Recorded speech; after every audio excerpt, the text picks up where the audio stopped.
நான் இறந்ததுக்கு பின்னால் என்னுடைய கண்ணை வந்து இந்த மருத்துவமனைக்கு கொடுத்துருங்கன்னு சொல்லி அப்படி உயில் எழுதி வைக்கிறது இஸ்லாத்தில் கூடுமா? ஆமாம், நீங்கள் உயில் எழுதி வைக்கிறது அப்படிங்க கேட்குறீங்க. கண்ணை பற்றி கேட்டீங்க. சில பேர் உடலையே எழுதி வச்சிடறாங்க.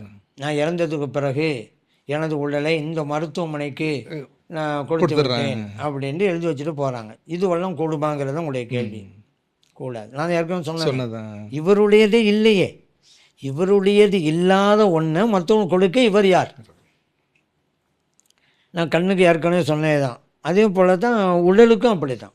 உடல் என்பது அந்த இறைவன் அதுக்கு வந்து ஒரு மரியாதை கொடுக்கணும். அந்த உடலுக்கு அது உரிய முறையில் குளிப்பாட்டணும், கவனி துணியால் கவனிடணும், அப்புறம் பிரேயர் தொழில் நடத்தணும், மரியாதையாக அடக்கம் செய்யணும். இவ்வளவும் அந்த உடலுக்கு நாம் செலுத்த வேண்டிய கடமைகள்.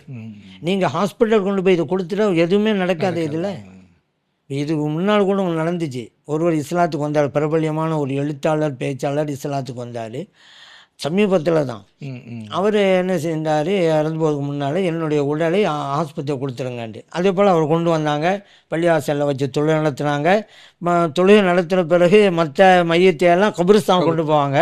இதை வந்து ஆஸ்பத்திரி கொண்டு போயிட்டாங்க. இது சமீபத்தில் நடந்துச்சு. இல்லை கேட்டால் அவர் சொல்லிட்டு போயிட்டார். சொல்லிட்டு போனால் என்ன, அவருடையது இல்லையே. ஒரு ஆள் சொல்லிட்டு போனால் எது நல்லதாக தானே செய்யணும்.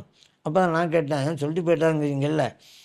ஒரு ஆள் சொல்லிட்டு போகிறாரு, நான் இறந்ததுக்கு பிறகு ஒரு முஸ்லீம் இறந்த பிறகு என் உடம்பை எரிச்சிருங்கிறாரு. அது நடக்க வேறு வேறு சமயங்கள் நடக்கத்தானே செய்யுது. இவர் அந்த மாதிரி செய்யறாரு. அவர் செய்வோமா? இல்லை, அவர் சொல்லிட்டு போயிட்டார்ல. சொல்லிட்டு போனாலும் மார்க்கத்தில் கூடுமுடா தானே செய்யணும். சரி, அதே போல் நான் இறந்ததுக்கு பிறகு என் உடம்பை எடுத்துட்டு கொண்டு போய் கடலில் போட்டுருங்க. என் மண்ணுக்குள்ளே போட்டால் வீணாக தான் போகும். கடலில் போட்டால் மீன்களாக சாப்பிடும் அப்படின்றாரு.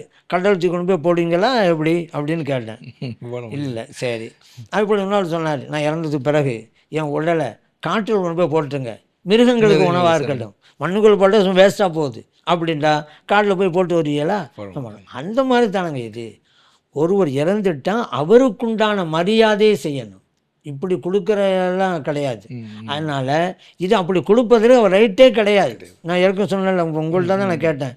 இந்த நீங்கள் உட்காந்துட்டு இருக்கிறீங்க, நீங்கள் பார்த்துருக்க கண்ணு உங்களுடையதல்ல, உங்கள் காது உங்களுடையதல்ல, உங்கள் மூக்கு உங்களுடையதல்ல, உங்கள் கை உங்களுடையதல்ல. ஏன் உங்களுக்கும் இந்த கைக்கும் சம்மந்தம் இல்லையே, சம்மந்தமே இல்லை. அப்படிங்கும்போது இப்போ நீங்கள் இல்லைன்னு ஆகிப்போச்சு. நீங்கள் இல்லை, அப்போ உங்களுக்கு சொந்தம் இல்லை. உங்களுக்கு சொந்தம் இல்லை, ஒரு பொருளை போய் அங்கே கொடுத்துருங்க, இங்கே கொடுத்துருங்க. யாருங்க நீங்கள்? அது செய்யக்கூடாது.